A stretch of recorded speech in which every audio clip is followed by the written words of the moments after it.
Welcome to Thalira Tales, where stories bloom in silence, carrying emotion, mystery, and hidden truth. Step in and let the tale unfold. My sister-in-law called me. She said the biggest regret of her life was letting my brother marry me. This was the 10th time she'd said it to me. I didn't hold back anymore. I immediately cut off her $20,000 a month study abroad allowance. A week later, my mother-in-law received a call from the UK. A single sentence from the other end of the line left my husband's family stunned. The phone rang while I was reviewing the quarterly financial statements for my company. The office was dead silent save for the low hum of the climate control system. I glanced at the screen, that familiar UK number again. I hadn't saved it under a name, but the string of digits was already etched into my memory. My fingers paused. I let it ring 5 or 6 times before I leisurely swiped to answer. Hello, Grace. Chloe's voice traveled from thousands of miles away, laced with that deliberately drawn-out grating tone. In the background, I could faintly hear the cacophony of music and laughter. What are you up to? I hope I'm not disturbing you, our resident workaholic. I gently set my pen down on the report and leaned back, sinking fully into the wide leather chair. If you have something to say it, I said calmly. I still have work to do. Ooh, such a harsh tone. You must be really busy, she sneered. The music softened, suggesting she had moved to a quieter spot. It's nothing much. Just a reminder that tuition for next semester is due. The school is getting pushy. The deadline is next week. Also, I've got my eye on a new bag. It's a new Birkin limited edition. All my friends have one, and I'm the only one who doesn't. It's so embarrassing when we go out. This was the 3rd time this month she had come up with a new excuse to ask for money. The last tuition payment was just made not long ago. The limited edition bag, I had just bought her a new season Chanel last month. I didn't say anything. I picked up the water glass on my desk and took a slow sip of the now lukewarm lemon water. When she noticed I wasn't agreeing immediately, as I usually did, her tone instantly sharpened. The background music vanished, completely replaced only by her shrill, rising voice. What, you're not happy about it again? Let me tell you something, Grace. You're just a petty, classless person. If my brother hadn't been so soft-hearted and insisted on marrying you, do you think you'd be where you are today? Running a company. Being a CEO. In your dreams. You married into our Miller family, so isn't it only right and proper that you help out your sister-in-law? You get so stingy over a little bit of your money. The biggest regret of my life was not stopping my brother from marrying a thing like you. You just ruined the mood by being here. The 10th time. In the 2 full years since she went to London, this was the 10th time I'd heard a similar speech. The first 9 times, for the sake of Leo, for the sake of this superficially peaceful family, I endured it. All I got in return was her escalating demands and increasingly brazen insults. Those words were like poison-tipped needles stabbing me again and again. At first, they hurt. My hands would tremble with anger. Later, all that was left was numbness and a cold bitterness. On the other end of the line, she was still rattling off my supposed crimes, giving my mother-in-law dirty looks, refusing to cough up money to help my brother's company through a crisis. It was as if I were a piece of filth my brother had accidentally stepped in, and couldn't shake off sucking the Miller family's blood to get where I am today. I gently placed the glass back on the desk. The bottom of the glass made a sharp click against the solid wood, a sound that was jarringly loud in an office filled only with her voice. Are you finished? I interrupted her. My own voice was surprisingly steady, even tinged with a faint weariness. She probably hadn't expected this reaction. Her torrent of accusations choked for a second, then flared into even greater fury. Her voice was ear-piercing. What's with that attitude, Grace? I'm talking to you. Chloe, I said, speaking each word slowly and deliberately to ensure she could hear every syllable from across the ocean. Your monthly allowance is cut off starting now. Figure out the tuition yourself. And as for that limited edition bag, don't even dream about it. What you dare, her shriek nearly shattered my eardrum, filled with incredulous rage. Grace, are you insane? Do you think I won't tell my brother and my mom right now and have them deal with you? Just you wait to be kicked out of the Miller family? Do whatever you want. I even allowed a small smile to form, though she couldn't see it. And let me correct you on one point. Every single penny you've spent these past 2 years was earned by me, Grace Miller.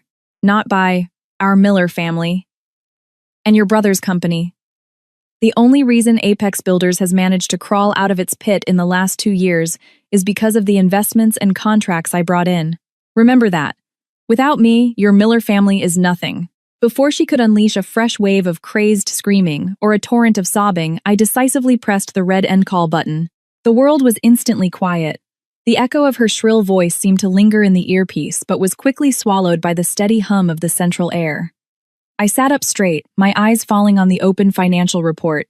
The numbers on the page now seemed exceptionally clear and solid. Then I picked up the intercom and dialed my assistant, Sarah. Sarah, notify the finance director to immediately terminate all payment authorizations for the supplementary Amex card under my name ending in 6,688. Yes, the one that makes a regular monthly transfer of $20,000 to the UK. Effective this very moment, any transaction attempted from that card must be blocked and reported directly to me for confirmation. I paused my tone, leaving no room for argument. If the old Mrs. Miller or Mr. Miller himself goes to the finance department or calls about this, tell them to come directly to me. Tell them this is my direct order. Hanging up, I rose and walked to the massive floor-to-ceiling window. Outside, Boston's bustling evening skyline unfolded a river of traffic and a galaxy of lights. The office was utterly silent, filled only with the sound of my own breathing. I suddenly felt that this breath was smoother than on any other day. The air sharper and fresher than ever before. It turned out that severing a toxic supply line didn't feel like pain. It felt like liberation. I knew this was just the beginning. The storm was coming. But I was ready.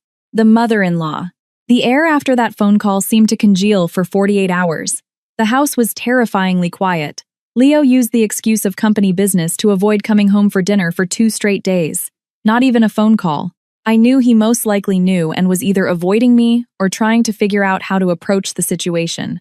As for my mother-in-law Sharon, the longer she remained silent, the more her fury was likely building. Sure enough, on the afternoon of the 3rd day, the doorbell was rung with the force of an earthquake. The rapid, angry ding-dong sounded as if someone was trying to smash it. I didn't need to guess who had arrived. I happened to be sorting through some old magazines in the living room. I calmly walked over and peeked through the peephole. Outside, my mother-in-law's face was a long, grim mask, her lips pressed into a thin, hard line. She clutched the small designer handbag that my late father-in-law had supposedly bought for her on a trip to Italy, now gleaming with years of careful maintenance.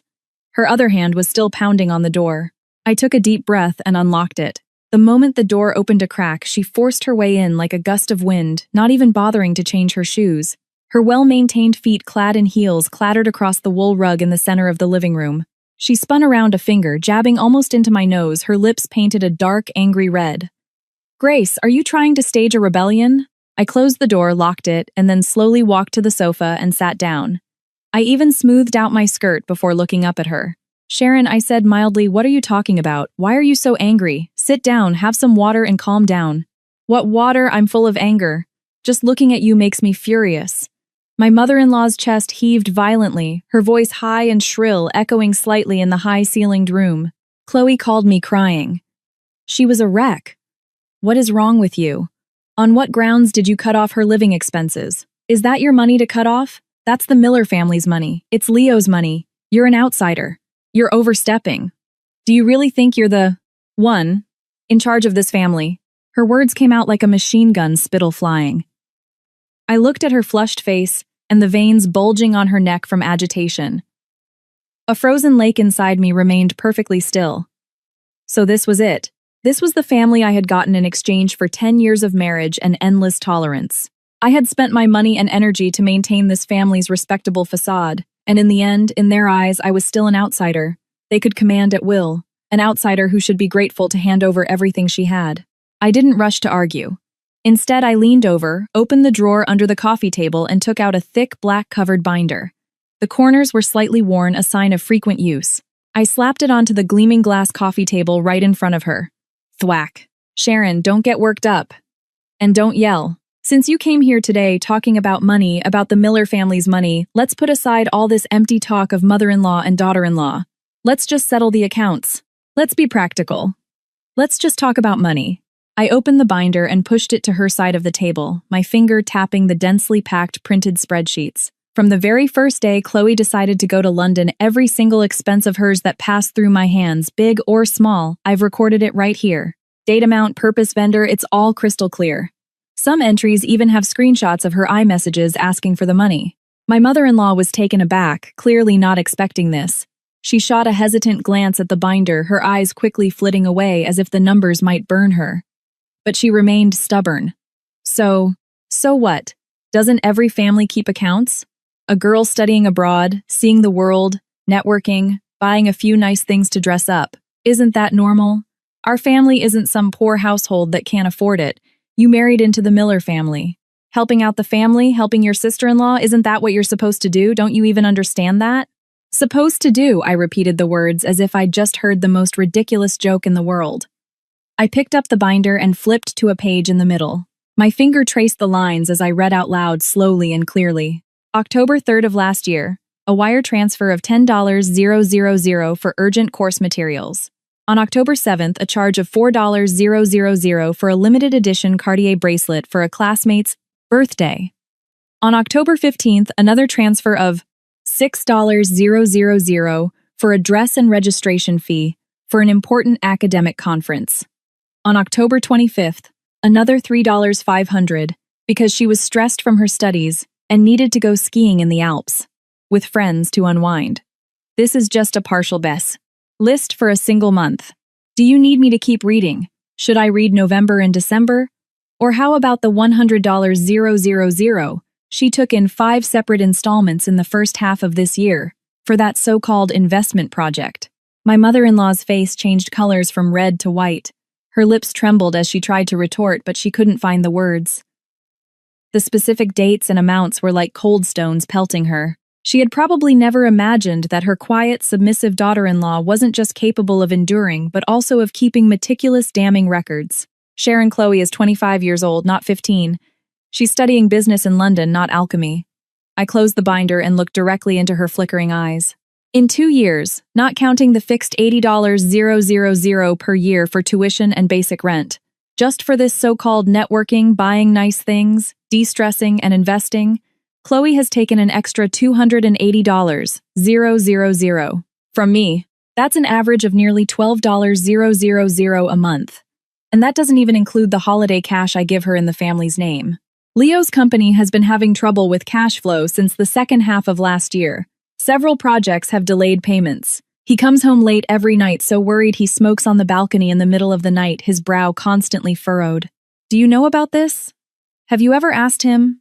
In your heart, is there only room for your brilliant daughter studying abroad, the one who needs endless money to network and de-stress? My words were like icicles delivered calmly but hitting her right where she was most vulnerable. My mother-in-law's face was flushed, her chest heaving even more violently. She pointed a finger at me. You stop using my son to make a point. I don't understand business matters. That's between you and your husband, Chloe. Chloe might be a bit of a spendthrift, but isn't that because you two spoiled her? As her sister-in-law, couldn't you have talked to her, guided her? Did you have to resort to such a drastic measure, cutting off her allowance? She's all alone in a foreign country. What will she do? Without money, how will she eat? Where will she live? If something happens to her, can you take responsibility? She is 25, Sharon, not 5. Legally, she is a fully competent adult, I said, my tone flat but resolute. The first lesson an adult should learn is to be responsible for their own actions. She can choose to get a part-time job, she can choose to be frugal, she can even apply for a student loan. As for money, I paused looking at her and stating clearly, she still has a brother who dotes on her like a precious jewel, and a mother who thinks of nothing but her well-being. You or Leo, whoever feels sorry for her, whoever wants to send her money, I will not stop you. I won't say a single word. But I leaned forward slightly, my gaze locking onto hers, speaking each word with deliberate clarity from me, Grace Miller, from every single cent that I have earned. Not another penny will ever flow into Chloe Miller's account. The money I've given in the past, I'll just consider it money I threw away on a bad investment. From now on, it's impossible. Is what I'm saying clear enough? My mother-in-law stared at me, her eyes wide, her finger trembling as she pointed. She sputtered, You, her face turning purple with rage. Finally, she managed to choke out, Fine, you, Grace. You've got your wings now, haven't you? You're rich, and you look down on your husband's family. You just wait until Leo gets home. Let's see if you're still this arrogant. This family isn't yours to run. With that, she snatched her small designer bag, her arms swinging wildly with anger, turned, and slammed the door behind her with all her might. The massive bang reverberated through the spacious living room, seeming to make the crystal chandelier tremble. I sat on the sofa, unmoving my gaze fixed on the black binder on the coffee table. The dense numbers inside were proof of my foolishness over the years, and also my most powerful weapon now. I reached out gently, stroking the slightly curled cover, then snapped it shut with a click. I locked it back in the drawer. This was just the beginning. My mother-in-law's rage, Leo's predicament, it was all expected. Next, it would be time for the main character herself to make her move. I picked up the cold water and took a sip. The icy sensation slid down my throat, but it only made my mind clearer. The husband. Leo didn't get home until after 11 p.m. I was still awake, finishing up some work in the study. I heard the sound of the front door opening and closing, shoes being kicked off, and then heavy, tired footsteps coming up the stairs. He paused at the bedroom door, hesitated, then turned towards the study. He pushed the door open, reeking of smoke and whiskey. His tie was askew, the top 2 buttons of his shirt were undone, and his face looked gray and haggard under the study's cool white light. My mother-in-law's furious phone call that afternoon had clearly been embellished, probably with a dramatic, tearful performance. He pulled off his tie, tossed it onto the arm of the nearby armchair, and then sank heavily into the sofa. His body slumped as he raised a hand to rub his temples, closing his eyes. He sat like that for a long time before opening them to look at me seated behind the desk. His first words were in that exhausted, peace-at-any-cost tone. "Grace. Mom came by this afternoon, didn't she? What's going on with you and Chloe?" Mom is so angry her blood pressure shot up. She just took her medication and went to bed. I saved my document, closed my laptop, and folded my hands on the desk looking at him. "Why don't you first ask what your sister did to me? What she said to me, that made me decide to cut off her allowance?" Leo sighed again, his voice hoarse. "Chloe is still young, we spoiled her. She's immature and sometimes says things without thinking, without any tact. You're her sister-in-law, you're older. Just be patient with her. Don't stoop to her level. She's alone in a foreign country, the culture is different, and she's under a lot of academic pressure. It's normal for her to be a little emotional. Why don't we? Just reinstate her allowance. Do it for my sake. Let's not blow this out of proportion. It'll be easier for me to explain to Mom. You know how Mom is, she dotes on Chloe. The second Chloe cries, Mom gets upset. It was the same old tune. Trying to smooth things over, asking me to be the bigger person, using his sake and the family's difficulties to emotionally blackmail me.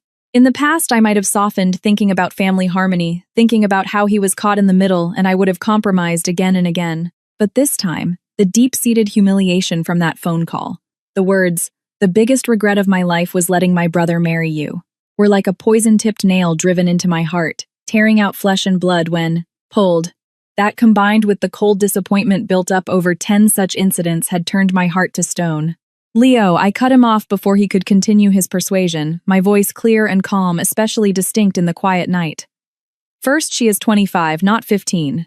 Legally, she is a fully competent adult who should be responsible for every word she says and every action she takes. Second, she has it tough. Is it tough for her when she's living lavishly in a foreign country?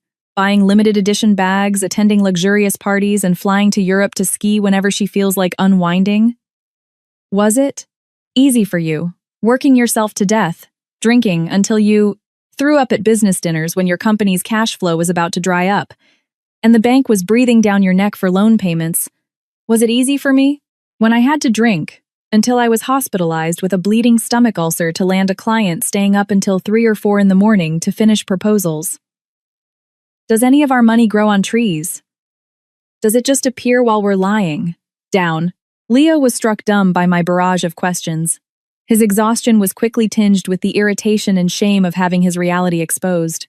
Then what do you want me to do? Are you saying we should just ignore her? Let her fend for herself in a foreign country. She's my sister. My own flesh and blood. Can't you just take a step back for my sake? She is your sister, not mine, I retorted, not giving an inch, my tone even colder. I have no obligation, and certainly no reason to use the money I've earned through hard work, and at the cost of my health to support a sister, who treats me like an enemy, and an ATM who calls me a thing, and wishes I would get out of her family's house. Immediately. Leo, I'm making my position clear tonight. I am cutting off Chloe Miller's allowance, and that's final. And not just her allowance. From now on, any expense of hers beyond basic tuition and accommodation, I will not pay another cent. That is my bottom line. Leo's face darkened completely, his weariness replaced by anger. He shot up from the sofa, looking down at me. Grace, do you have to be so rigid, so merciless? Do you still want this family? Do you still want this marriage to work? Can't you think about the bigger picture for this family? Wanting this family and stopping the support of a 2- and 5-year-old giant infant are not mutually exclusive. I also stood up, meeting his angry gaze without flinching. Then I played the card I had been preparing, the one that would hit him where it hurt most. If you insist on taking care of her, if you absolutely must continue to unconditionally support Chloe, fine. We'll go to a lawyer's office tomorrow and draw up a formal post-nuptial agreement, a clear division of our corporate and personal assets. My company, Aura Designs, and all my investment income will be completely independent of the Miller family, with no further connection to you. Your company, Apex Builders, and your income, you can subsidize your sister or even your parents however you want. I won't have a single complaint. But my money, my company, no one will touch a single cent of it again, including you. Leo's head snapped up, his pupils constricting as he stared at me in disbelief, as if seeing me for the first time. His lips trembled, and for a long moment he couldn't speak. He never imagined I would be so resolute that I would directly propose dividing our assets. My company, Aura Designs, though not as large in scale as his Apex Builders, had the advantage of high-quality projects, stable profits, and extremely healthy cash flow. His company, on the other hand, looked impressive on the surface, but was bogged down by several stalled projects and a tight cash flow.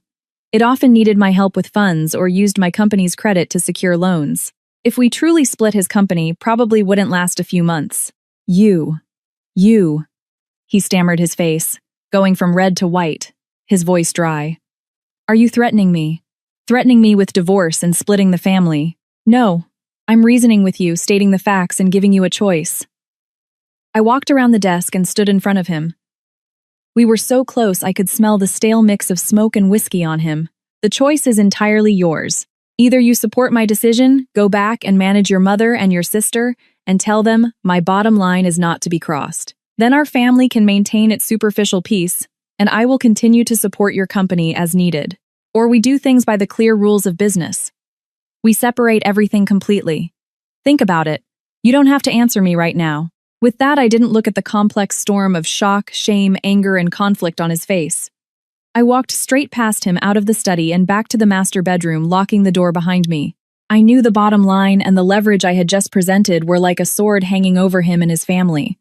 I also knew he was destined for a sleepless night. He would weigh the pros and cons, calculate the gains and losses, and struggle painfully between family ties and reality. And that was exactly the effect I wanted. I wanted him to see with absolute clarity that what held this family's superficial piece together wasn't kinship, but the tangible capital and capability of me, Grace Miller. Without me, they were nothing. The desperate sister. Sure enough, before Leo could give me his final answer, Chloe's overseas calls came again, relentless as a debt collector. This time she'd gotten smarter, or perhaps she was just furious and called my personal cell phone directly. She timed it well, 10 p.m. our time, 3 a.m. in London. She probably figured I'd be woken up and disoriented. I watched the familiar number flash on the screen, letting it ring 7 or 8 times before I leisurely answered. I didn't speak. I just put the phone on the desk, turned on the speaker, and continued flipping through the industry report in my hands. Grace. Her voice was shrill, raspy from crying, and thick with an undiluted hatred. The background was quiet. She was probably in her luxury apartment. You're ruthless. You really did it. You really cut off my money. Do you have any idea what I've been through these past few days? My card was declined. I almost couldn't pay my rent. The bag I wanted got sold to someone else. My friends invited me out, and I had to make excuses to decline. You've made me lose so much face. I turned a page in the report, my tone flat, almost nonchalant.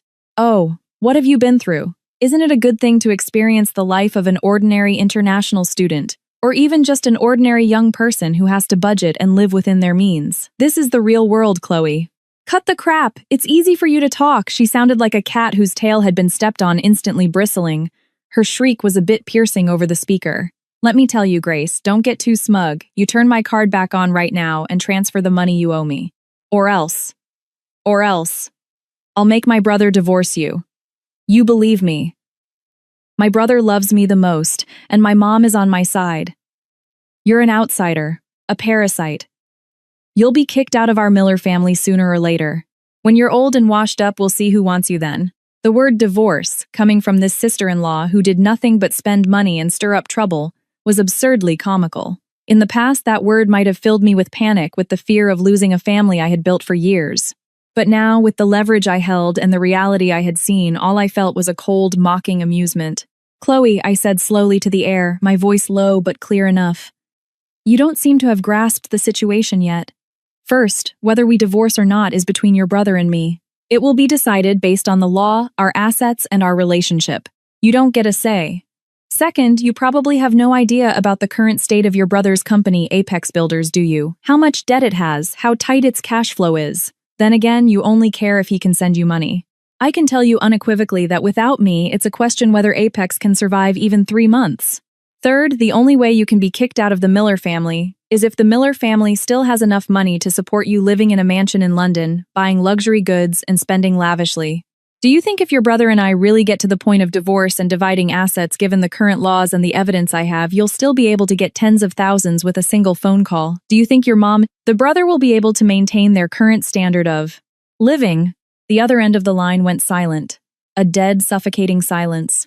Only her heavy, rapid breathing from her agitation came through the line, clearly audible. I could imagine her expression, eyes wide, mouth agape, filled with disbelief and a creeping dread. My words were like a cold scalpel dissecting the cruel truth beneath their glamorous facade, their complete dependence on my support. I continued pouring a bucket of ice water on her already crumbling world. Do the math. Your designer bags, your luxury clothes, your fancy apartment, your constant parties and galas. Who's paying for all that? Do you really have no clue? Is it your brother whose own company is on the brink? Or is it your mother, whose monthly pension is less than $2,000? Without me, Grace Miller do. You think your wonderful brother and mother could give you even a tenth, no 1% of the life you have now? It would be a miracle if they could. So think carefully. Do you want to keep yelling at me and completely piss off your only source of funding? Or do you want to tuck your tail between your legs and start figuring out how to live your life from now on? And how you're going to explain to your brother and mother why you scared away the goose that lays the golden eggs.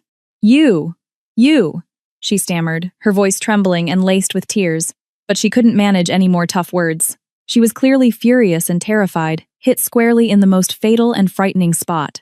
She was used to being imperious, and had never truly considered what would happen to her world if the money tap was turned off. Don't make these pointless time-wasting calls again, I delivered my final ultimatum, my tone ice cold.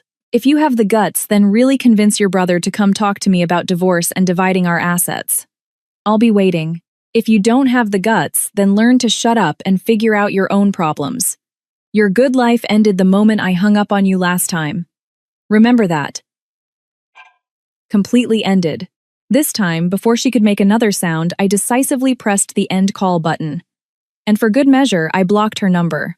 The world was quiet again. I could imagine her on the other side of the world in London, throwing her phone in a rage, breaking things frantically, calculating how many more days of her lavish lifestyle her savings could support, and desperately calling her brother and mother, crying and applying pressure. But none of that had anything to do with me anymore.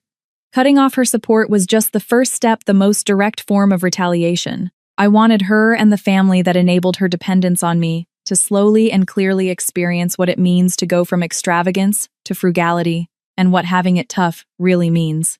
The seeds of panic had been sown. Now it was time for them to take root, sprout, and torment them day and night. The unraveling. On the 7th day, after cutting off the allowance, the atmosphere at home was eerily calm. But beneath the silence, an undercurrent was churning. Leo continued to leave early and return late, avoiding me as much as possible. On the rare occasions we crossed paths, his eyes would dart away and he'd look like he wanted to say something, only to walk past in silence. My mother-in-law Sharon hadn't come over to cause a scene either, which I found unusual. It wasn't in her character to be this quiet. Sure enough, that afternoon, just as I returned from a client meeting and before I'd even changed out of my work clothes, the doorbell rang. It wasn't the furious, insistent ringing from before, but a hesitant, intermittent ding-dong. Ding-dong. I checked the security monitor. It was my mother-in-law. She stood outside, clutching her phone tightly, repeatedly glancing down at the screen. Her face wasn't angry, but a mixture of panic, worry, and suspicion. Her eyes darted around as if she had a guilty conscience. I opened the door. When she saw me, she forced a smile that was more unnatural than a grimace. Grace. Ah, you're back. It was rare for her to speak in such a placating tone. She even took the initiative to change into slippers, her movements a bit stiff. Yes, Sharon. Come in and sit. I stepped aside to let her in and close the door. She followed me timidly into the living room but didn't take her usual spot in the most comfortable armchair. Instead, she perched stiffly on the edge of a single sofa, her back ramrod straight, her hands still clutching her phone on her lap. I didn't speak first. I went to the kitchen, poured her a glass of warm water and placed it on the coffee table in front of her. Then I sat on the long sofa opposite her, watching her quietly, waiting for her to speak. She picked up the glass, brought it to her lips but didn't drink, then put it down again, her fingers nervously rubbing the smooth surface, making a faint squeaking sound. The living room was so quiet you could hear the tick-tock of the wall clock. Finally, as if she had summoned all her courage, she looked up at me, lowered her voice, and asked quickly, Grace, about Chloe. Have you been in contact with her these past few days, or has she said anything unusual to you? I looked at her, my expression calm. No. After our last call, I blocked her number. Sharon, what kind of unusual things are you referring to? It's just, in London, besides studying what kind of friends has she been making, has she met any strange people? My mother-in-law's voice was full of uncertainty and deep worry, her brow furrowed. Did she get into some kind of trouble? My mind stirred, but I kept my face impassive, instead showing a touch of appropriate confusion. Sharon, why are you suddenly asking this? Doesn't she FaceTime you and report in every day? Didn't she say she's always with her classmates, studying and attending proper academic events with just the occasional party? What kind of trouble could she get into? Oh, just stop beating around the bush with me. You know something, don't you? My mother-in-law was getting agitated. Her voice rose, then she seemed to catch herself and quickly lowered it again, leaning forward. Her voice was now a pleading whisper. Just now, about 2 hours ago, I got a call. It was a UK number, but not Chloe's usual one. It was a man. He had an English accent, but he spoke very stiff and serious. He asked if I was Miss Chloe Miller's mother, Mrs. Sharon Miller. She licked her dry lips and continued. I said yes. Then he said he had some serious information about Miss Chloe Miller that he needed to confirm with her guardian or immediate family. He asked if I could provide her father's or brother's contact information.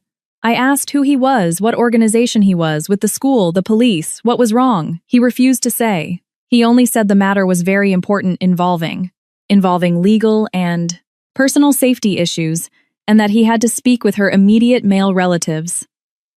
I was so scared, my heart was pounding.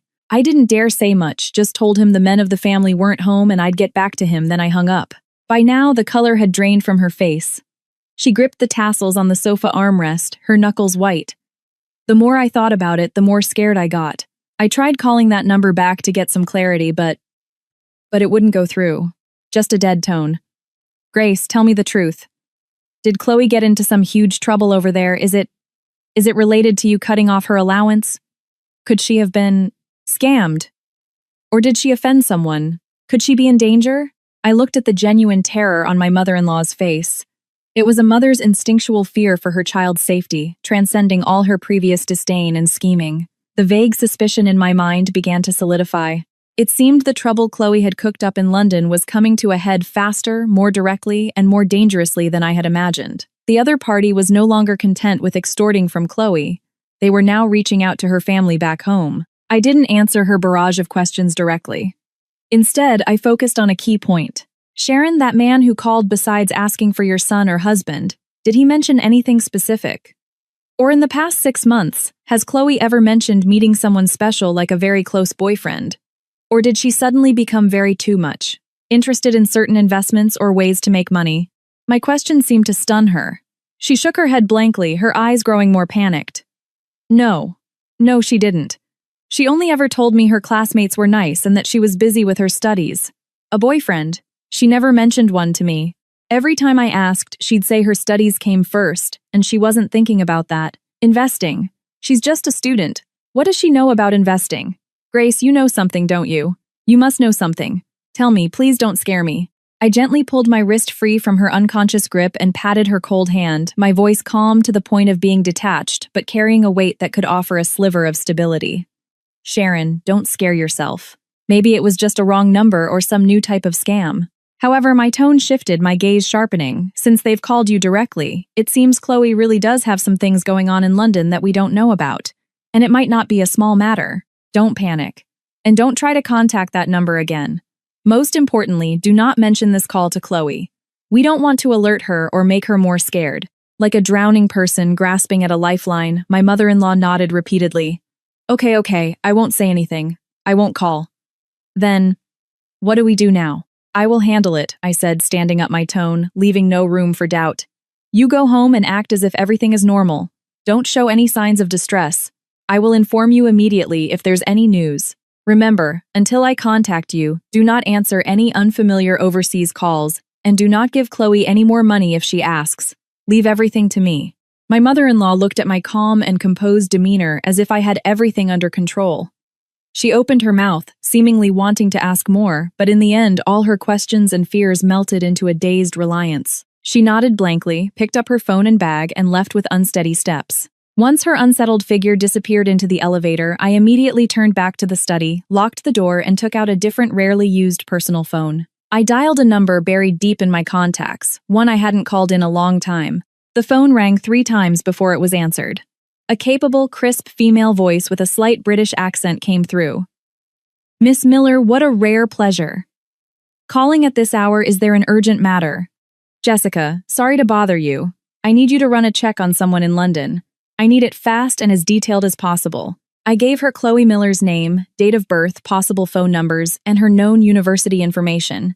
Focus on her real social circle over the past year, especially the last 6 months. Spending records, bank statements, relationship status, and whether she's involved in any legal disputes, unusual debts, or has ties to any unsavory characters. Money is not an issue. I need the whole truth. Jessica Vance was a former international student I had helped by chance many years ago. She was decisive, highly competent, and now worked in high-end private investigation and corporate intelligence in the UK with a deep network of contacts. There was a moment of silence on her end, then a crisp reply. Understood, Miss Miller. The more detail, the better, prioritizing sensitive and dangerous items. Give me 3 days. I'll get you a preliminary report. Good. I'll be waiting for your news. Hanging up, I walked to the window and looked down at the people strolling leisurely in the community garden.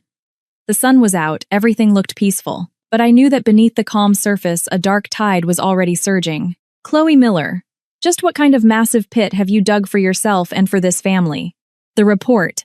Money can solve many problems, and it can also uncover many deceptions, especially when you need to know the bloody truths some people try so desperately to hide from their families. Jessica's efficiency was, as expected, impeccable. On the evening of the 3rd day, an encrypted, compressed file arrived in my designated email inbox. I entered the complex password, unzipped it, and opened the report inside. It was detailed with photos and text all clearly organized. I read it page by page. Even though I was prepared, expecting that Chloe wouldn't be well-behaved abroad, the contents of the report still made me let out a cold, derisive snort. The so-called demanding studies at a prestigious university was a complete and utter lie, an excuse to placate her family. Chloe's attendance rate was pitifully low. Last semester, she had failed or missed the exams for several core courses. The university's academic affairs office had issued multiple written warnings, the most recent one being harshly worded, stating that if her attendance and grades did not improve significantly this semester, they would initiate procedures that could lead to her expulsion. The place she was renting was not the safe, convenient, and cost-effective student apartment she had told her family about. It was a luxury penthouse apartment in a prime location in Mayfair, with high-level security, panoramic floor-to-ceiling windows, and a private terrace. The monthly rent was a staggering £10,000, more than 3 times the rent of the student apartment I had been told about. Her spending records were even more shocking, painting a picture of decadence built on a mountain of money. Receipts from luxury brands like Hermès, Chanel, and Richard Mille were as common as snowflakes, with new purchases almost every week. Charges from 3 Michelin star restaurants, private members-only clubs, and even underground casinos were frequent. There were also large expenses for expensive liquor art pieces and vague transactions that were likely for drugs. Her transfer records showed that, besides frequently sending money to several fixed UK and European accounts, supposedly to her friends for joint investments or short-term loans, a new pattern had emerged in the last 6 months. Regular large sums of money were being sent to a personal account under the name William Thorne. The memo for these transfers sometimes read investment funds, sometimes loan, and other times were just ambiguous abbreviations. But the most crucial and chilling part of the report was about Chloe's romantic and social life.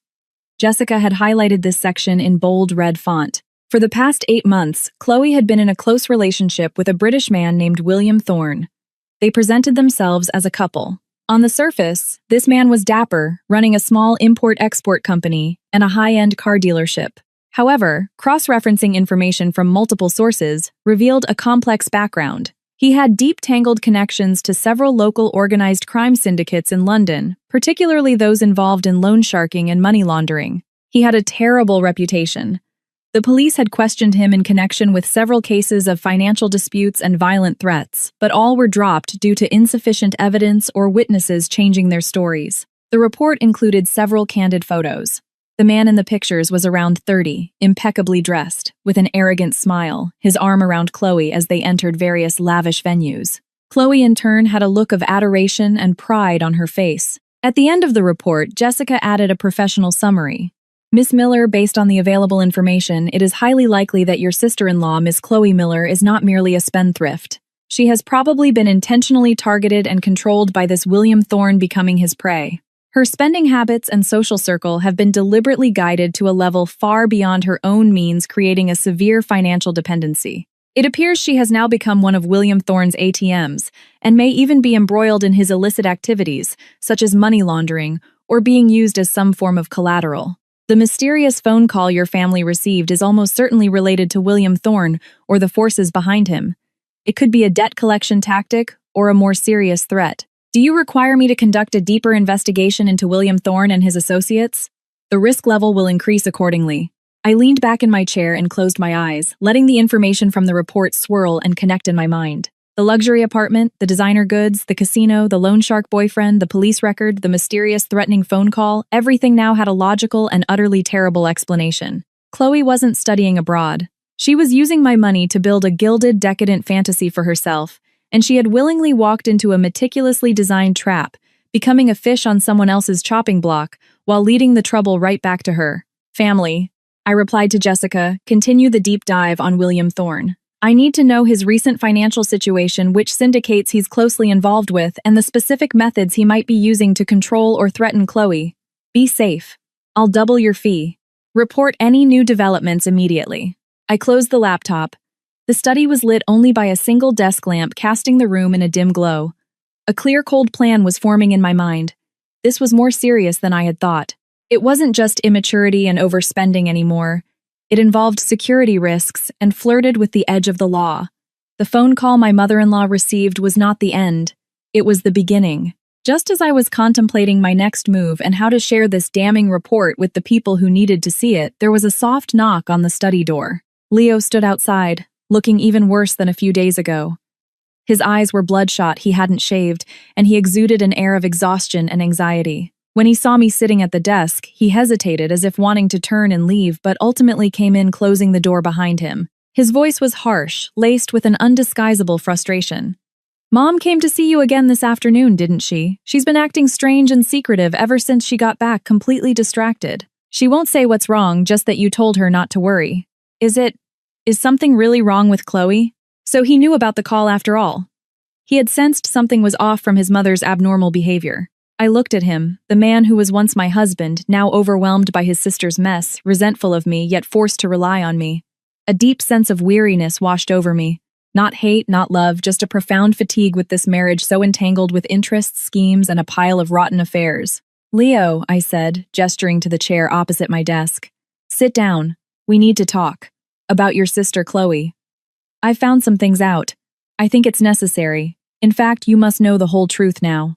Leo looked at me suspiciously, his gaze flicking to my closed laptop with a flash of unease. He eventually sat down, his body tense, his hands clasped tightly on his knees like a prisoner awaiting his final sentence. I didn't waste words. I simply took the printed report from beside me, an edited version that removed the most sensitive information, but kept the core facts, and pushed it across the desk to him. Read this yourself. We'll talk after you're done. My voice sounded exceptionally clear and exceptionally cold in the quiet room. The Reckoning. Leo picked up the few thin sheets of paper, his brow furrowed with a hint of skepticism, as if he thought I was exaggerating again. But as he read on, his frown deepened and the color began to drain from his face, bit by bit. When he reached the part about her attendance and the academic warnings, his head snapped up, his eyes wide with shock and disbelief. This is impossible. Chloe, every time we FaceTime, she says her studies are so demanding that her professors really value her.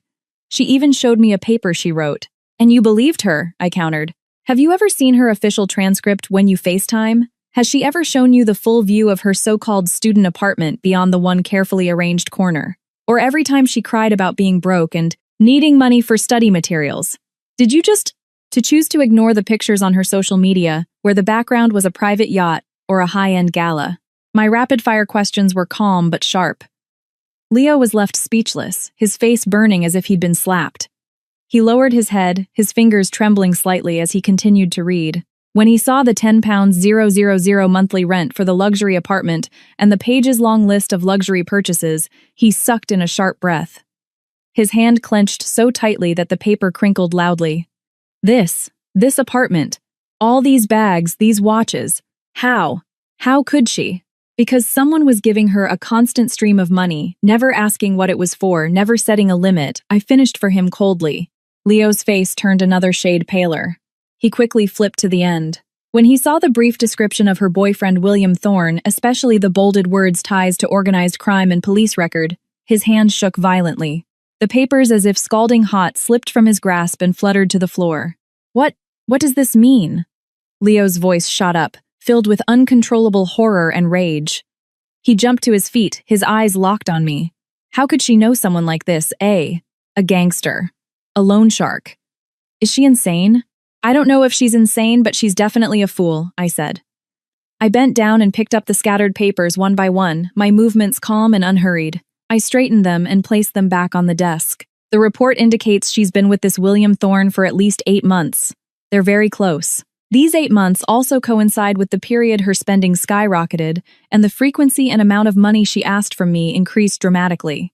By a rough estimate, she took over $180,000 from me during this time. At least $120,000 of that flowed to William Thorne, or was spent because of him. The mysterious phone call your mother received. The caller refused to identify himself, but insisted on speaking to a man in the family.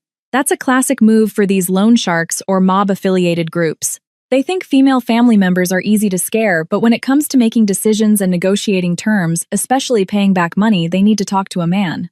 Leo looked as if all the strength had been sucked out of him.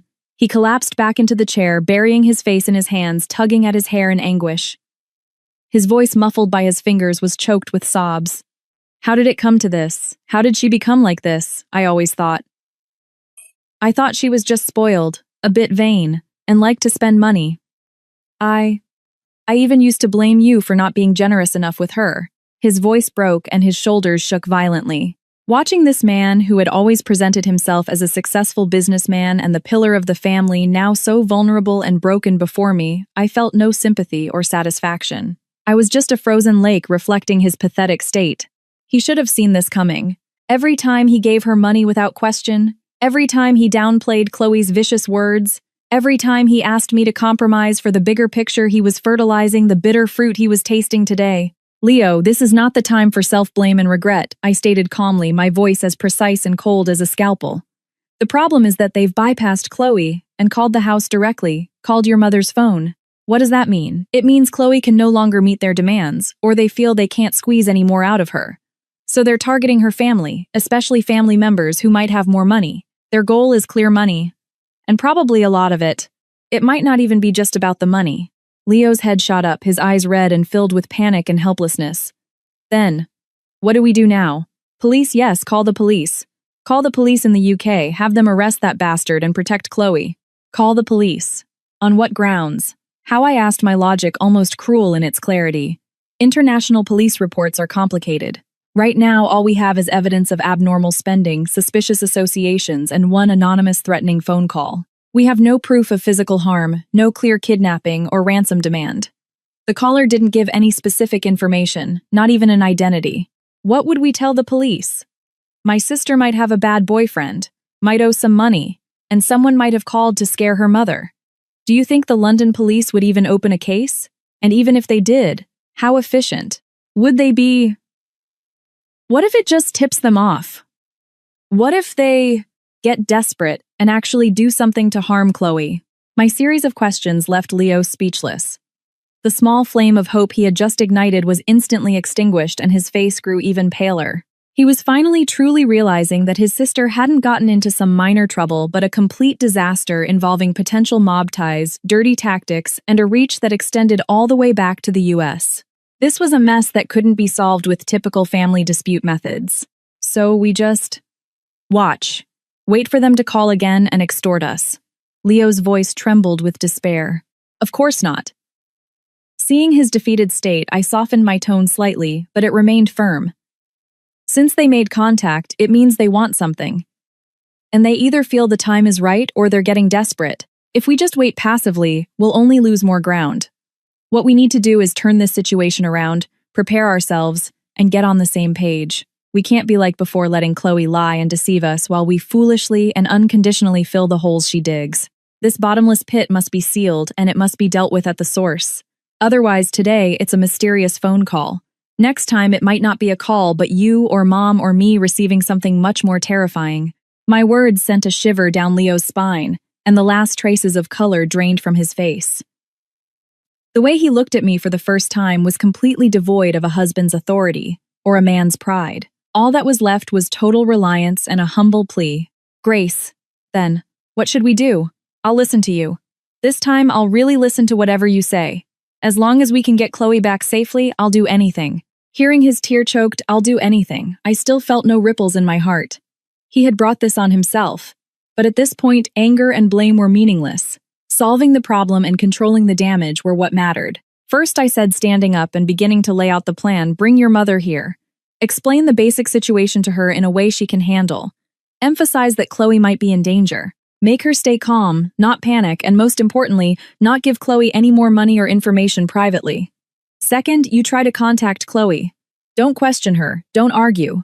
Show concern, try to get information from her. See what her situation is, if she's safe, if her freedom is restricted, if that William Thorne is with her. Be tactful, don't scare her, and don't let on that we know about her boyfriend. Lastly, I walked to the window and looked out at the dark night, my gaze sharp. We wait. We wait for that call or similar contact to come to us again. In the meantime, I will have my people in the UK continue their investigation to give us more leverage. Remember, from this moment on, the three of us must be a united front. All actions will be coordinated by me. Can you do that? Leo nodded frantically like a drowning man clinging to a lifeline. Yes, I can. I'll go get Mom right now. He stumbled to his feet, swaying slightly, as if his legs were weak, and hurried out of the study. I looked at the closed door and slowly exhaled. The first step, shock and awe and reclaiming control, was complete. Next, it was time to face the real wolves outside. Chloe Miller, look what you've dragged the entire family into. The call. My mother-in-law was brought over by Leo around 9 p.m. Her eyes were swollen and red like peaches. She had clearly been crying alone for a long time. When she saw me, her lips moved, but all her former bluster was gone, replaced by a timid, awkward demeanor. Grace, she mumbled. I nodded and gestured for her to sit. The three of us sat in the living room, forming a strange triangle. The light from the huge crystal chandelier was bright but cold, illuminating every subtle expression on our faces. The atmosphere was so heavy you could wring water from it. I was about to lay out the core details from Jessica's report, especially the safety risks, in a calm but firm manner. But before I could speak, my mother-in-law's phone, sitting on the glass coffee table, began to vibrate violently. The buzzing sound was piercingly loud in the dead silent room. Another unknown number from the UK. The prefix was different from the last one, but it radiated the same ominous feeling. All three of us snapped our gazes to the vibrating phone as if drawn by a magnet. The screen's light pulsed in the dim living room. My mother-in-law flinched as if she'd been burned, yanking her hand back and looking at me, then at Leo for help, her lips trembling, too scared to answer. I took a deep breath, suppressing the flicker of anxiety that shot through me, and gave Leo a look. He understood. His Adam's apple bobbed. He reached for his mother's phone, his fingers white from the pressure. He steadied himself, glanced at the number, then looked at me. With my silent nod of approval, he pressed the answer key and immediately turned on the speaker. Hello, Leo's voice was dry, trying to stay calm. Good evening. May I ask if this is Mrs. Sharon Miller, mother of Miss Chloe Miller? A man's voice came through the phone. He had a perfectly crisp, educated British accent, but his tone was so polite it was robotic, exuding a cold, detached professionalism that was nothing like a typical scam call. Leo glanced at me. I nodded slightly. He cleared his throat and replied, "I am her brother, Leo Miller. My mother is right here, but she isn't feeling well. You can speak with me directly." "Mr. Miller, good evening," the man said, his tone unchanging. "My name is Michael Evans. I am a licensed private investigator currently working in London. I have been hired by a client to conduct some lawful inquiries into Miss Chloe Miller's recent financial situation, social connections, and certain specific activities." A private investigator. The three of us exchanged shocked glances. This was more formal and more troublesome than we'd imagined. "Who hired you? Who is your client? What's their objective?" Leo demanded, his voice tight with suppressed anger. "I apologize, Mr. Miller, but my client's identity is a professional confidence. I am not at liberty to disclose it." Michael Evans' voice remained steady like he was reading a report. "However, based on my findings, I have been instructed by my client to inform Miss Miller's immediate family of some highly concerning situations." He paused as if choosing his words carefully, then continued in that same calm, cruel tone. "Our investigation shows that Miss Chloe Miller has recently borrowed multiple large sums of money from my client and their associates under her own name, with the total principal exceeding £500,000. At the time of the loans, she provided certain asset certificates as collateral, some of which involved what she claimed to be shares in a family business in the United States, as well as some real estate under her name. However, upon verification, this collateral was either grossly overvalued or its ownership is highly questionable in some cases. It does not belong to her at all. My client now has serious and reasonable doubts about her ability to repay this debt, and about Miss Miller's integrity at the time of borrowing. £500,000. That was over $600,000. My mother-in-law gasped, her body swaying as if she might slide off the sofa. Her face turned deathly pale as she clutched her chest, struggling to breathe. Leo was also stunned, the hand holding the phone trembling violently, his eyes wide as he tried to process the astronomical figure. Michael Evans seemed to expect this reaction. His voice continued without a hint of emotion as he dropped an even bigger bombshell. "Furthermore, during the investigation, I discovered that Miss Miller has been associating very closely with certain individuals in London who have ties to organized crime, including her current live-in boyfriend, a Mr. William Thorne. There are indications that a portion of her borrowed funds were funneled by Mr. Thorne into illegal high-risk online betting activities with catastrophic losses. It is highly likely she is now deeply mired in a debt trap, and due to the background of her associates, her personal safety is facing a genuine and significant potential threat." Are you telling the truth? Do you have proof?" Leo's voice was shattered, clinging to a final shred of desperate hope. "Mr. Miller, I am a professional. My conclusions are based on a verifiable chain of evidence. Due to professional ethics and my client agreement, I cannot provide you with all the original evidence. However, I can select certain key pieces of information that do not compromise my client's core privacy and send them via encrypted means to this phone or a secure email you designate for your verification." Michael Evans's tone was still level, but it carried an authority that could not be questioned.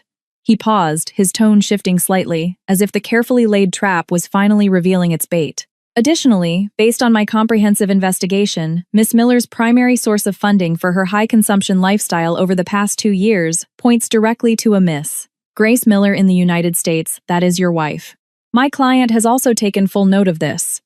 He believes that given Miss Miller's current inability to repay perhaps the true reliable repayment capacity, as well as the moral responsibility for this matter, should be sought from Miss Grace Miller. This is the main reason I am contacting you today, and hoping to communicate with a family member who can make decisions." There it was. The spear was now aimed squarely at me. The other party hadn't just dug up all of Chloe's dirt. They had a clear picture of my existence and my role. This wasn't a simple debt collection. It was a targeted, precise application of pressure and a test of the waters. My mother-in-law and Leo both whipped their heads around to look at me, their expressions a chaotic mix. There was fear of the massive debt shock at Chloe's dangerous entanglement and confusion that it had all escalated so far. But deeper, there was also a hidden habitual expectation that even they might not have recognized the expectation that I would once again, as I had countless times before, step up, pull out my money, and solve this enormous problem. Fill this gaping hole. I met their gazes filled with both terror and hope, and spoke clearly and calmly into the speakerphone on the coffee table. Mr. Evans, this is Grace Miller. Regarding the so-called debt owed by Miss Chloe Miller that you mentioned, I need to clarify a few points. Please relay them to your client. First, besides our legal in-law relationship, there is no form of joint debt guarantee or joint liability between Miss Chloe Miller and myself. She is a fully competent adult. The consequences of her personal borrowing activities should be borne entirely by her. Second, I have recently formally and permanently ceased all financial support to Miss Chloe Miller. The financial transactions between us have been clearly documented and unilaterally terminated. Third, any of my personal assets or interests that she claimed as collateral or guarantee when borrowing from your client were her own fraudulent acts. They have absolutely no legal validity. I was completely unaware of this and will absolutely not acknowledge it.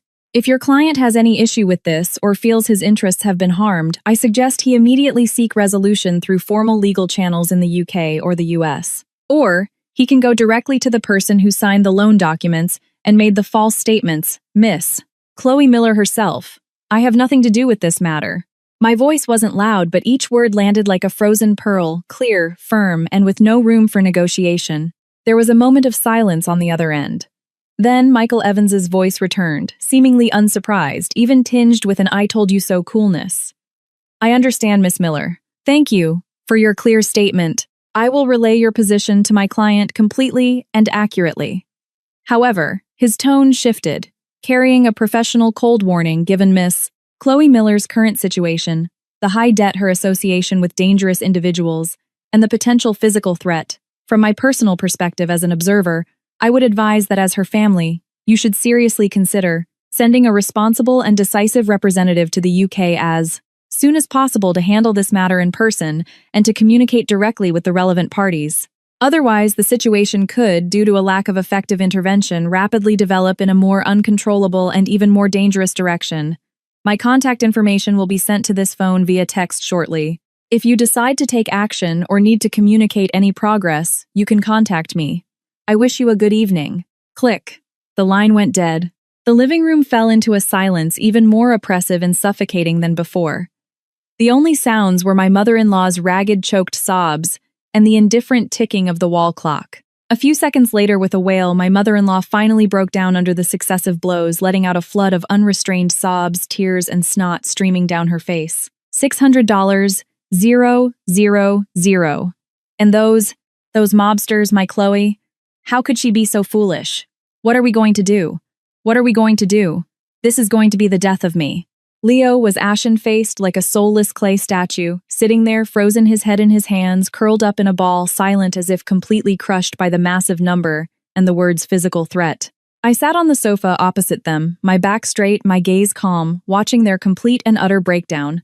One sentence from the other end of the line had left my entire in-law family stunned and in despair. And the root of all this absurd, dangerous disaster was the bitter fruit of their years of boundless spoiling indulgence, and their use of me as an ATM and a shield. Now it was their turn to taste this bitter, expensive, and potentially fatal fruit themselves.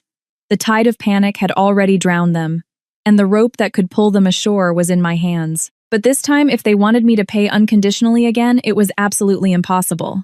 The ultimatum. My mother-in-law's cries were like a broken dam, a torrent that couldn't be stopped. Her sobs were heart-wrenching, not just because of the terrifying debt, but because of the primal fear for her daughter's life brought on by words like organized crime and physical threat. As she cried, her blame as usual turned to me. She lifted her tear-streaked face, a trembling finger pointing at me, her voice shrill and broken. "It's all your fault, Grace. It's all your fault. If you had just been stricter with her, not let her spend so much money, she would never have borrowed from these loan sharks. She would never have gotten mixed up with those good-for-nothing, damnable people. Now look, such a huge mess. If anything happens to her, I don't want to live either. I don't want to live." Leo, agitated by his mother's hysterical crying and accusations, snapped out of his stupor. A wave of frustration and despair washed over him. He shot his head up, his eyes bloodshot, and roared at his mother. "Mom, what's the use of saying all this now? Back then, every time Chloe wanted money for this or that, weren't you the one who always backed her up saying girls need to be raised with money that our Miller family could afford it? Now that there's trouble, all you know is how to blame others, blame Grace. Did Grace not try to control her? Did she not try to reason with her? Did you or Chloe ever listen?" My mother-in-law was stunned by her son's unprecedentedly harsh rebuke. Her sobs caught in her throat as she stared at her usually dutiful son in disbelief. A sense of betrayal and complete helplessness washed over her, and she began to cry even more heartbrokenly. You're yelling at me. You've gotten so tough now, haven't you? It's all my fault, is it? I'm just an old woman. What do I know? Would I ever harm my own daughter? It's you two. You, the brother and sister-in-law, you didn't raise her right. You didn't watch over her. And now you're blaming me. Why is my life so miserable? Seeing the situation devolving into a pointless cycle of blame, I spoke coldly. My voice wasn't loud, but it was like a pair of icy scissors instantly cutting through their emotional outburst. Will arguing about who's right and who's wrong solve the $600,000 debt, or will it magically pull Chloe Miller safely out of a potentially life-threatening situation? They both fell silent. My mother-in-law's sobs turned into suppressed whimpers, and Leo buried his head in his hands again in agony. Tears still welled in my mother-in-law's eyes, but her gaze towards me now held a deep-seated habitual reliance and a desperate plea. Then, what do we do now? We can't just abandon Chloe, can we? She's my own flesh and blood. Hurry up and think of something. You're well connected. You have resources. Just take out the money and pay off the debt. We can't afford to mess with those mobsters, those desperate criminals. Pay. To make the problem go away. Just pay them. Money again.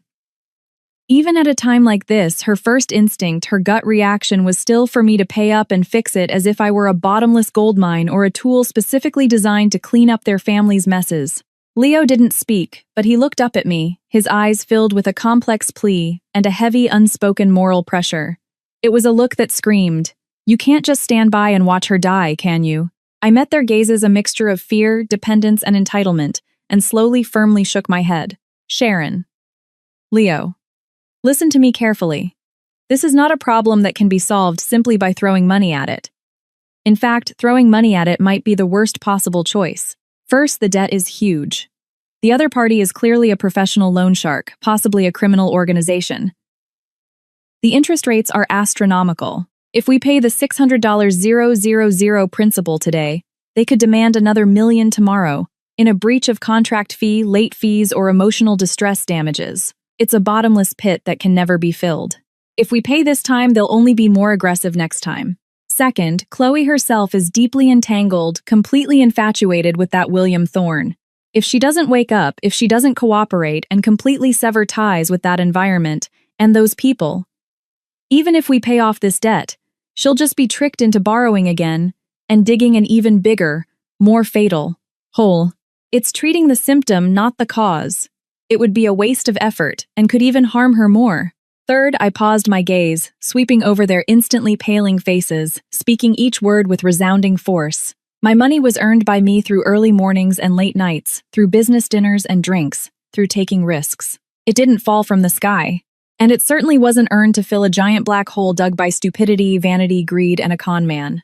Especially when the person in that black hole has spent the last 2 years insulting, cursing, and belittling me like an enemy.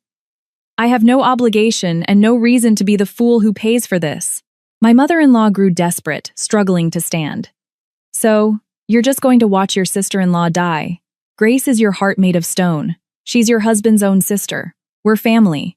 It is precisely because she is legally still my husband's sister that I am sitting here with you, analyzing the situation and discussing a solution instead of directly filing a police report and issuing a public statement completely, disavowing her and her debts.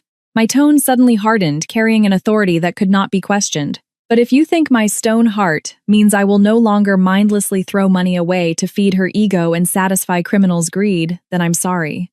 I'll own that. I have a stone heart. Seeing them stunned into silence by my sudden show of force, I slowed my pace, but my words remained clear and powerful. There are many ways to solve this problem, but foolishly throwing money at it is not one of them. That will only make things worse and put all of us in a more passive and dangerous position. What we need to do now is calm down and use our heads, not our emotions and tears, to solve this. Leo looked as if the last of his strength had been drained. He slumped on the sofa, his voice hoarse and desperate. Then, what is the solution? We can't just do nothing. I can't do that. Of course we'll do something, I said resolute. But not the way you're thinking, like fools delivering cash. What we need to do is go to the UK and handle this mess in person. But we are not going there to deliver money and beg for mercy. We are going to solve the problem. That includes clarifying the true nature and legality of the debt, assessing the actual risk Chloe is facing, and if necessary, seeking formal legal help or even asking for consular protection from the U.S. Embassy. Most importantly, we need to drag Chloe out of that swamp, sever all her ties with that environment and those people, and bring her back. I looked at their eyes where a flicker of hope had been rekindled but was still mixed with confusion. But this requires a few things. It requires Chloe's cooperation, even if it's forced. It requires both of your complete support and absolute trust. And throughout the entire process, you must follow my arrangements and command completely. If you can't do that, or if you hesitate or try to interfere halfway through, then I can't help you either. You can try to raise the $600,000 yourselves, go to the UK yourselves, and face those mobsters to save your daughter and sister. I once again laid the choice clearly before them. But this time, there was no easy path. One was a difficult, uncertain road that was likely the only way out, led by me. The other was a dead end that they were completely incapable of handling on their own. My mother-in-law opened her mouth, her face, a mess of tears and snot, about to say something about the danger, about being in a foreign country. But looking at my expression and Leo's, especially the complete reliance and surrender in his eyes, she ultimately swallowed her objections. She just slumped back, muttering, "Go to London. We don't know anything. It's so dangerous. What if they've already taken Chloe?" Leo struggled for what felt like an eternity, the muscles in his face twitching. Finally, as if summoning all his strength, he gave a slow, heavy nod. He looked at me, his eyes filled with exhaustion, shame, and complete surrender. "Grace, you're right. We were wrong before. This time, we'll listen to you. When? When do we leave? What do we need to prepare?" "Not yet," I said, glancing at the clock on the wall. "First, I need to contact that Michael Evans, or use other channels to get more information about his client, the debt details, and Chloe's current situation. We need as much intelligence as possible to make a plan. In the meantime, Leo, book the tickets." Leo nodded immediately. "Okay." "No," I cut him off, my tone absolute. "Book one ticket for me. Business class, the earliest possible flight." "What? You're going alone, Leo?" and my mother-in-law cried out in unison. My mother-in-law even forgot to cry. "Yes, I'm going alone." I stood up, looking down at them, my presence commanding the room. "More people will be useless, a liability even. They could even become more leverage for the other side to use against us. I'm going to handle a problem, to negotiate and maneuver and use whatever means necessary to resolve this. I'm not going on a vacation or a family visit, and I'm certainly not going to deliver a busload of hostages. You two stay here, keep your phones on 24/7 and wait for my news. Without my permission, you are not to contact Chloe again, and you are not to send her a single cent. Can you do that?" Leo looked at this wife who seemed to have been completely transformed, calm, formidable, and unnervingly unfamiliar. He opened his mouth, but in the end, all his words turned into a single dry syllable. "Yes. You have to be careful." My mother-in-law was completely speechless, just staring at me blankly, her expression a maelstrom of emotions. I said no more. I turned and walked towards the study. I knew that from this moment on, the power and decision-making authority in this family had completely and irrevocably shifted to me.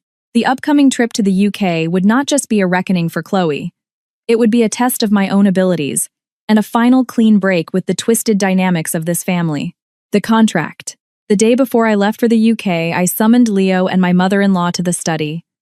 The atmosphere was heavy. The curtains were half drawn, leaving the room in a dim light. My mother-in-law's eyes were still swollen, but she had cried so much there were few tears left.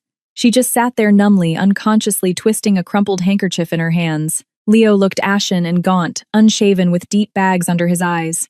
He looked as if he'd aged a decade overnight, his spine seemingly gone. I didn't waste time on pleasantries.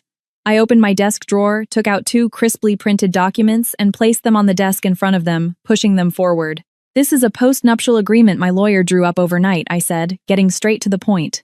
My voice was exceptionally clear in the quiet study. "Before I go to London to handle this situation with Chloe, some things need to be said, and some things need to be put down in black and white to avoid future trouble and to ensure we can truly work together. Read it carefully. You can ask if there's anything you don't understand." Leo swallowed hard and reached for one copy. My mother-in-law leaned over with a trembling hand to look. The terms of the agreement were clear, cold, and devoid of any sentimental pretense. 1. Transfer of financial power of attorney effective.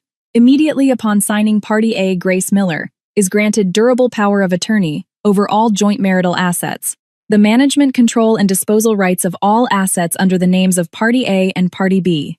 Leo Miller, including but not limited to all shares of Apex Builders and Aura Designs, all real estate bank deposits, stocks, funds, and all other investment assets shall be under the sole discretion of Party B retains the right to be informed, but any use, pledge, or transfer of assets regardless of the amount requires the written consent and signature of Party A to be executed. 2. Cessation of financial responsibility for Chloe Miller. Effective immediately upon signing all future living, educational, medical debt-related, and any other expenses of Miss Chloe Miller shall have no legal or moral connection to Party A Grace Miller. Said responsibilities shall be borne solely by Party B Leo Miller and Party C Sharon Miller Mother. Party A is under no obligation to provide any form of direct or indirect financial support. Sen. Authorization for handling the London incident. All expenses incurred in handling the Chloe Miller-related incident in London, including, but not limited to, travel accommodation, investigation, legal fees, and possible debt settlement, shall be paid by Party A from the joint assets described in Article 1. Party A shall have absolute and exclusive autonomous decision-making authority in handling the incident. Party B and Party C shall not interfere, question, or subsequently blame Party A in any form or for any reason. 4. Post-return arrangement for Chloe Miller. Upon resolution of the incident, Chloe Miller must return to the United States immediately. Party B and Party C will be responsible for her daily life and strict supervision. All consequences arising from her future actions shall be borne by herself, Party B and Party C, and are unrelated to Party A Grace Miller.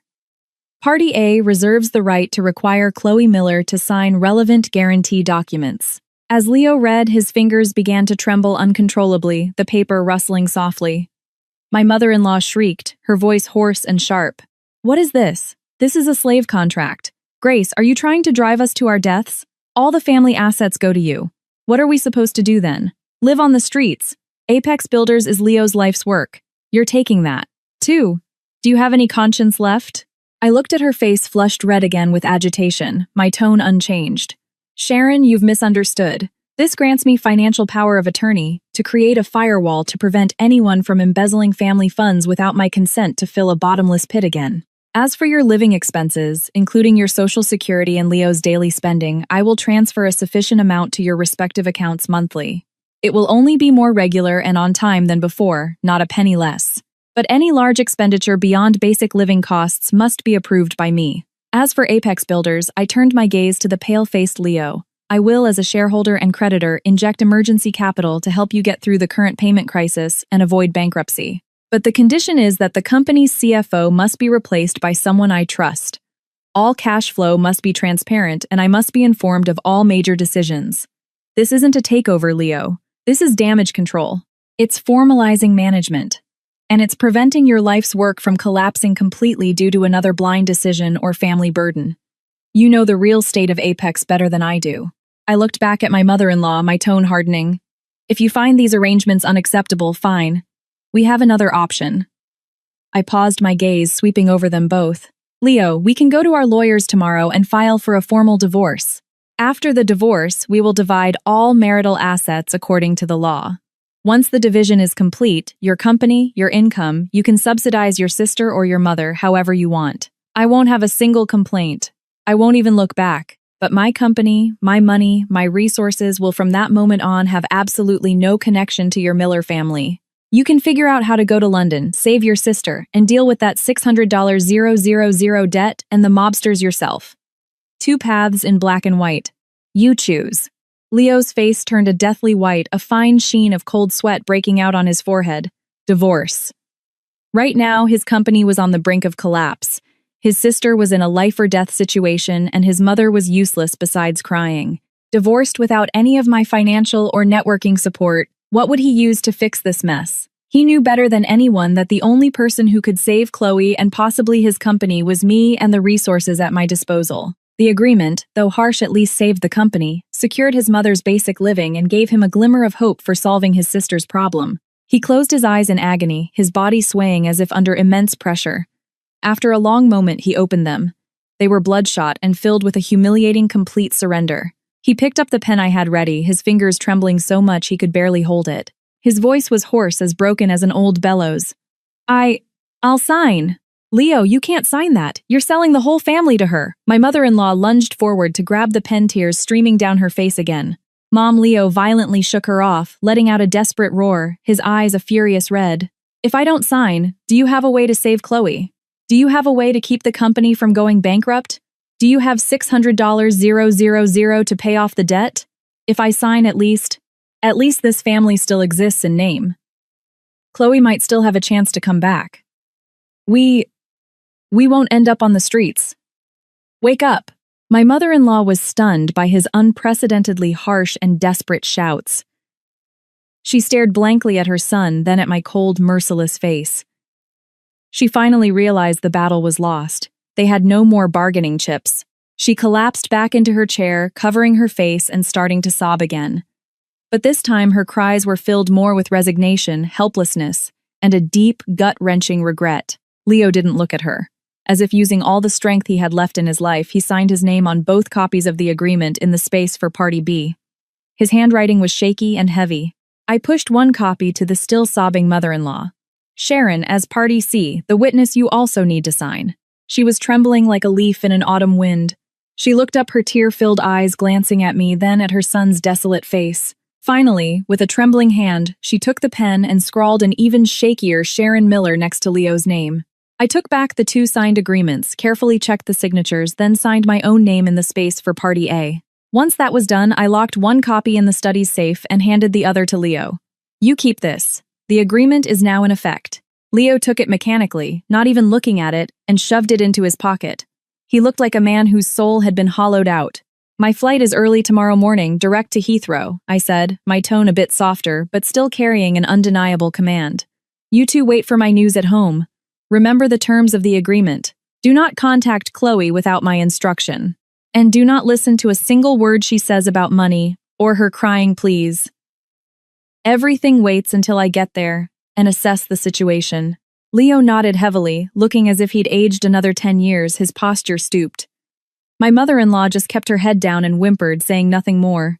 I looked at them, one lost and soulless, the other filled with regret, but I felt no sense of victory. Just a quiet finality and a faint mocking irony. My battle was about to begin in a foreign land. And these 2 pieces at home, once so troublesome but now defanged, were no longer a concern. A huge, dangerous mess and a reckless sister-in-law who was probably still hoping for a lucky break were waiting for me to clean up in London. London's weather was just as cold and damp as I had expected. A low-hanging, pale gray sky drizzled intermittently, the air filled with a cool, detached atmosphere. I didn't notify Chloe.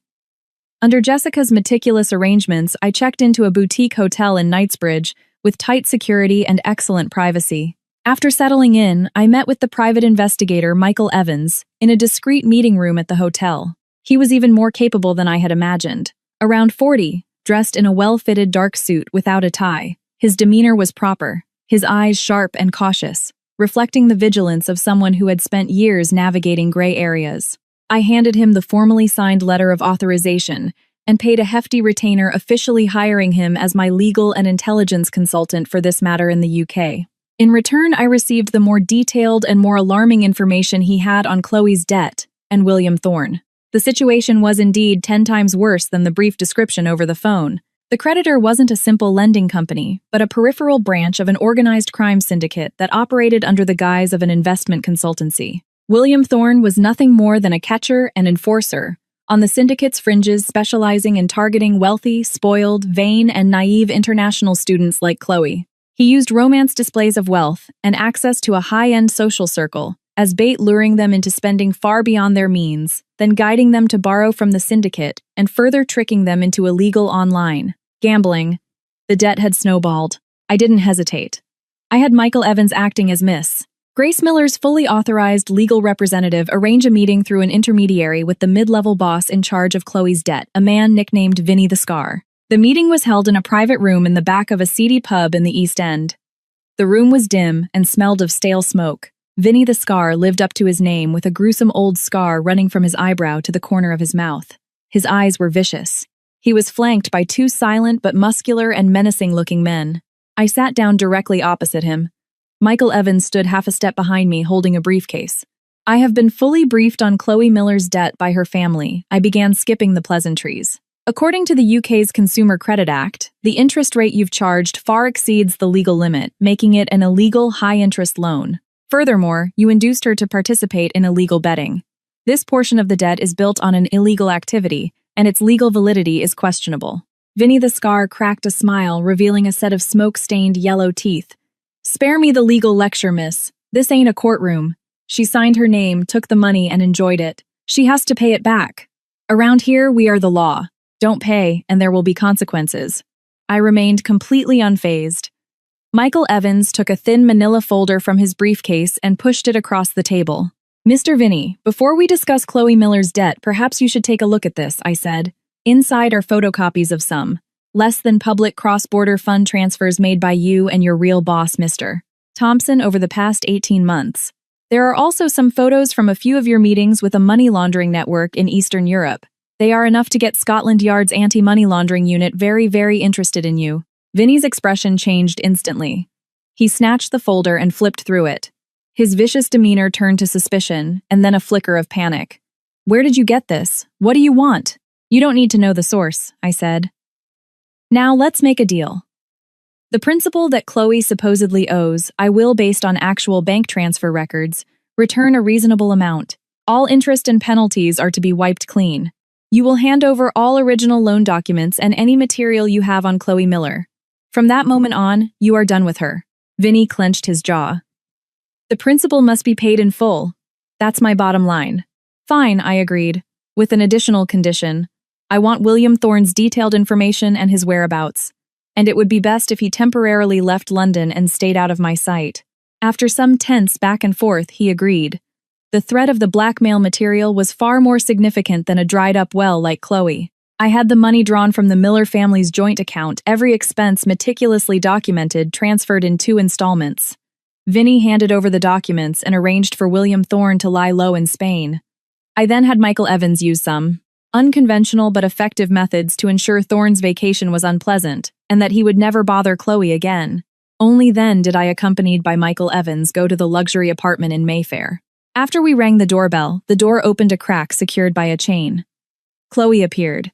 She was wearing a crumpled silk robe, her hair a mess, her face haggard and gaunt. When she saw me, she looked as if she'd seen a ghost, and instinctively tried to slam the door shut. Chloe. I wedged my foot in the door. I'm going to give you 2 choices. You'll only hear them once. She struggled, but could only press futilely against the door, staring at me in terror. First, I said clearly, I turn around and walk away. You can stay in this pretty cage and wait for your creditors or your dear boyfriend to come and squeeze out your last bit of value before throwing you out on the street. Second, I stared at her deathly pale face. You let me in. You tell me every stupid thing you've done. Then you pack your essential belongings and come back to the US with me. You have 10 seconds. 10. 9. When I had only counted to 6, her legs gave out. She slid down the doorframe and collapsed, sobbing a raw, desperate wail filled with terror. Michael Evans easily disengaged the security chain. I pushed open the door and walked into the apartment, which reeked of stale smoke, alcohol, and decay. The living room was a disaster zone of shopping bags, empty liquor bottles, and takeout containers. I took a copy of the debt settlement confirmation and a meticulously worded promissory note I had prepared from my briefcase. I tossed them onto the marble floor in front of her. When you're done crying, crawl over here and sign these, my voice echoed in the messy apartment devoid of emotion. Sign the debt settlement, proving the family has paid off your mess. Then sign this note promising to never again ask for money beyond basic living expenses to return to the US and to accept supervision. Sign and I will take you home. Don't sign. I pointed to the open door, and you can stay here and face the consequences yourself. You have 5 minutes. Chloe looked up, her face a tear-streaked mess. The instinct for survival and the terror of her situation overwhelmed all her false pride. She crawled forward shakily, and with a trembling hand scrawled a nearly illegible signature on both documents, Chloe Miller. I knew this transoceanic farce, born of stupidity and greed, had finally reached its end. The return. Bringing Chloe back to the US was like a silent extradition. She was a soulless puppet curled up by the window for most of the flight, crying softly or staring into space. The few times our eyes met, she would flinch away, her gaze filled with fear and a complex, unspeakable resentment. Walking out of international arrivals at Logan Airport, I immediately spotted Leo and Sharon. The moment Sharon saw her gaunt, emaciated daughter, she burst into tears, running over and throwing her arms around Chloe. Chloe! Oh, my Chloe! You're finally back. You scared Mom to death. Chloe clung to her mother, wailing a burst of fear, grievance, and terror. Leo stood to the side, his expression a mix of pity, exhausted relief, and when he looked at me, a profound and unbridgeable distance. I gave Leo a simple nod. It's all taken care of. The debt is settled, she's back. The legal documents and a detailed list of expenses are in here. I patted my briefcase. Leo's words condensed into a single dry phrase. Thank you for your hard work, Grace. It's good that you're back. He even gave a slight bow, a gesture of unprecedented reverence. Sharon, having composed herself, sidled up to me, her voice uncharacteristically cautious. Grace, this time, we really owe it all to you. She knows she was wrong. We'll definitely keep a close eye on her. I glanced at her, then at Chloe hiding behind her. My tone was clear and sharp. Sharon, I brought her back safely. I've done what I promised. Now it's your turn to fulfill your promise. I turned to Leo. According to the agreement, you two are responsible for Chloe's supervision. She will move back to the old house with Sharon. Her passport, ID, and all her bank cards will be handed over to me for safekeeping. Without my written permission, she is not to leave Boston. Besides a basic monthly living allowance, she will not receive a single extra penny. My gaze swept over the three of them. If she causes any more trouble, or if you, especially you, Sharon, are caught secretly giving her money, the clauses in the agreement regarding the complete termination of financial support and the pursuit of relevant liabilities will be immediately enforced. I mean what I say. No exceptions. My voice struck them like a hammer. The smile on Sharon's face froze. Leo let out a heavy sigh, his voice weary and resigned. Don't worry. We will abide by the agreement. We'll watch her. The new order, returning to the house that had once felt so oppressive, now felt completely different. Sharon became cautious, even clumsily trying to curry favor. Leo was polite to the point of being distant, as if I were an important business partner. Chloe became utterly silent, a peacock with all its feathers plucked, scurrying past me in the hallways without daring to make eye contact. I sent my most capable financial deputy to Apex Builders as the new CFO, completely straightening out their chaotic accounts. The family's assets were now transparent, with monthly reports delivered to my desk. Any significant family expenditure required a formal request and my signed approval. Life had finally been forced onto a calm, orderly track of my own design. One afternoon, I was sitting in my sun-drenched study looking at the record-high profit report for Aura Designs. Sharon tiptoed in, carrying a platter of meticulously cut fruit. Grace, she whispered, you've been working all day. Have some fruit. She put the platter down but didn't leave wringing her hands on her apron. That, Grace. Before. It was Mom, who was old and foolish. And Chloe, she was spoiled by us. All those terrible things, she said. You. Don't hold it against us. From now on, this family will listen to you. I picked up my teacup, blew gently on the surface, and took a sip. I didn't respond to her belated, insincere apology. The hurts had been inflicted. They couldn't be erased with a few empty words. Let the past be the past, I said faintly, my gaze still outside at the new cherry blossom trees I'd had planted. From now on, we'll live by the agreement and the rules. Sharon looked as if a huge weight had been lifted. Yes, good, by the rules. We'll follow the rules. With that, she tiptoed out. I knew they weren't truly remorseful. They had simply been bent by reality and the absolute power I held over their financial lifeline. They had learned to obey. But I didn't care anymore. I no longer needed their genuine approval. I just needed them to follow the rules I set. My phone vibrated. It was a message from Apex Builders. With the new capital injection, the stalled key project had been restarted. I put down my phone and walked to the floor-to-ceiling window. The cherry trees outside were vibrant, with new life swaying gently in the breeze. The sky beyond was a brilliant blue. The new life of Grace Miller, after completely cleaning out the internal parasites and external troubles and bringing everything under my own firm control, had truly and steadily begun. Quiet, orderly, full of strength, and a future filled with infinite possibilities defined only by me. Every family's story is a world of its own. We hope this one brought you a moment of reflection. If this story resonated with you, please consider leaving a rating or a review. It helps others find us.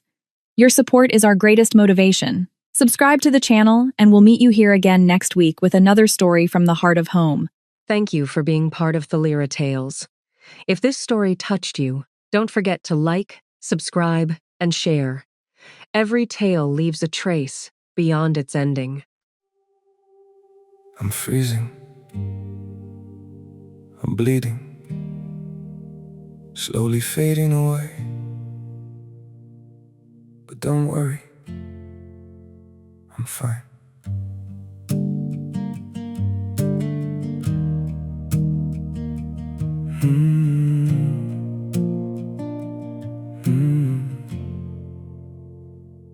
The cold has settled in my heartbeat, like winter living in my veins.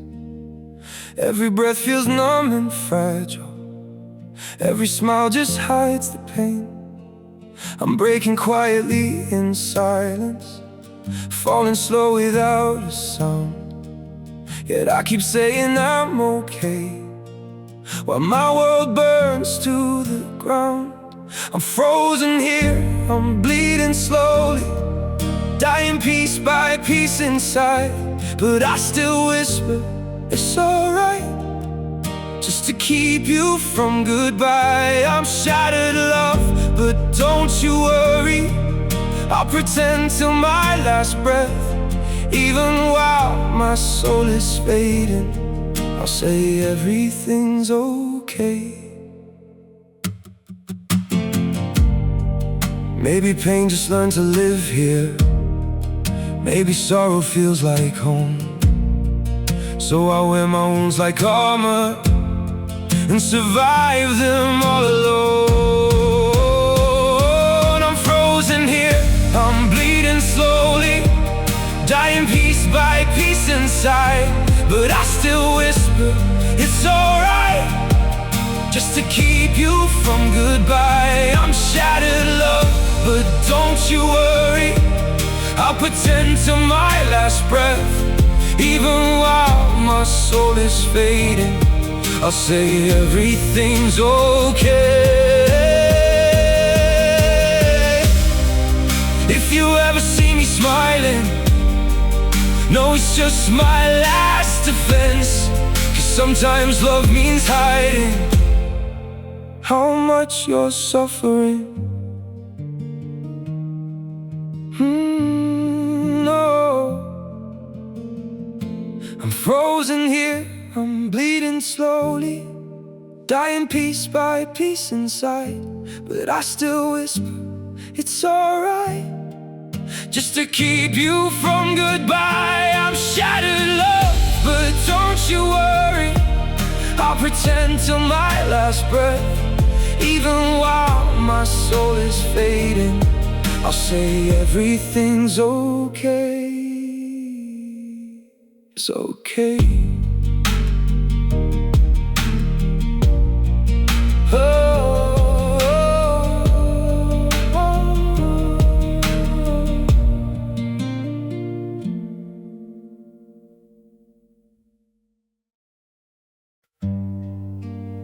Some days feel off, like I'm standing but still falling. A little pain, a little tired, and no one to tell it all to. There are days that feel unsteady, like I'm drifting out of place. Every step just feels so heavy, with a smile I have to fake. A little hurt I keep inside me, a little weight I always hide, and 1,000 quiet worries I've been holding deep inside. There's no one here to tell it to, no one who would understand. So I carry all these feelings like they're slipping through my hands. A little broken, little lost, trying hard to just get through. All these nights I stay awake with everything I never say to you. I I keep walking through the silence like it's all I've ever known. Every crowded room reminds me how it feels to be alone. There's no one here to tell it to, no one who would understand. So I carry all these feelings like they're slipping through my hands. A little broken, little lost, trying hard to just get through. All these nights I stay awake with everything I never say to you.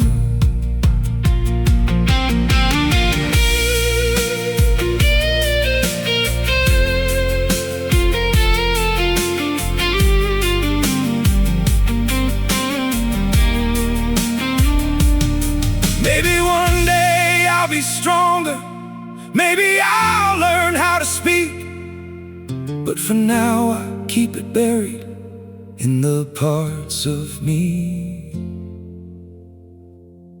too weak. There's no one here to tell it to, no one who would understand. So I carry all these feelings like they're slipping through my hands.